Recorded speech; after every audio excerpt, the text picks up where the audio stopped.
est différente avec ou sans Varane? Bon, je pense qu'il n'y a pas besoin de parler de ses qualités footballistiques parce que c'est un défenseur de très haut niveau depuis maintenant de nombreuses années. C'est un cadre de l'équipe, il fait partie aussi des capitaines. Il nous inspire beaucoup de confiance quand il joue. Et ça va être un joueur super important pour la suite de la compétition. De par aussi son expérience, il va beaucoup nous aider parce que comme tout le monde le sait, il y a beaucoup de nouveaux joueurs pour lesquels, comme moi, c'est ma première Coupe du Monde. Donc il nous parle beaucoup, il est là pour aider les jeunes. Et c'est sûr que son retour va nous faire beaucoup de bien, mais faut aussi souligner le bon match de Dayo et Ibou qui ont été solides derrière. Donc on sait que Raph, c'est un cadre de l'équipe et forcément, il va être très important jusqu'à la fin de la compétition pour nous. Bonjour Mathéo, Jean-François Bonjour. Pérez, Europe 1. Qu'est-ce qu'il vous a dit? Quels ont été ses derniers mots pour vous?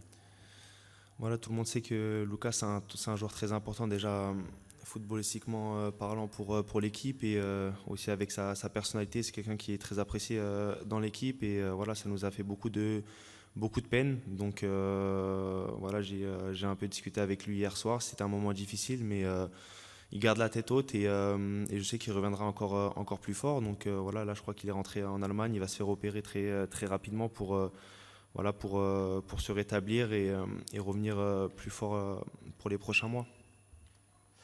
Bonjour Mathéo, sur votre droite, Xavier Montferrand. J'espère que tu me pardonneras cette question. Tes réponses sont très concises, on va dire. Est-ce qu'il y a une volonté de ne surtout pas dire quelque chose qui pourrait soumettre à la polémique ou quelque chose comme ça? Ah non.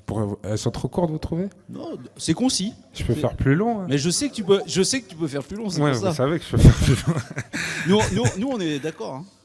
Non, mais j'essaie de, parce que je voyais vous écrivez, donc j'essaie de vous okay. faciliter le travail. On peut réécouter après si jamais.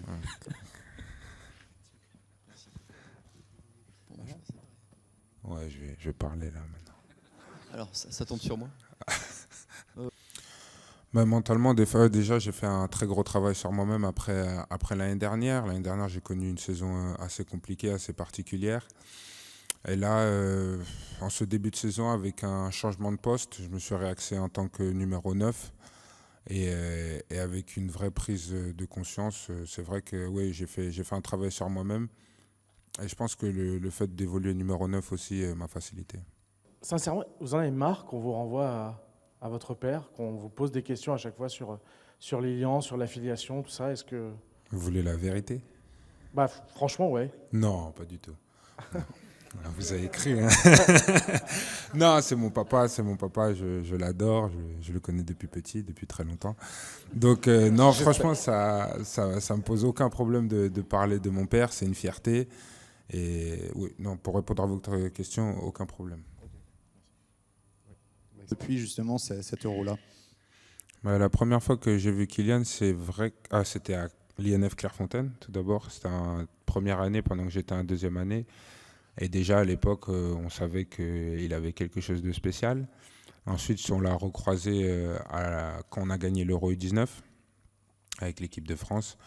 Et depuis, il cesse de m'épater, il cesse de m'impressionner. Mais ce que j'adore avec lui, c'est qu'il n'a pas changé et que c'est toujours la même personne et qu'il adore le foot. Donc c'est un bonheur de l'avoir dans notre équipe.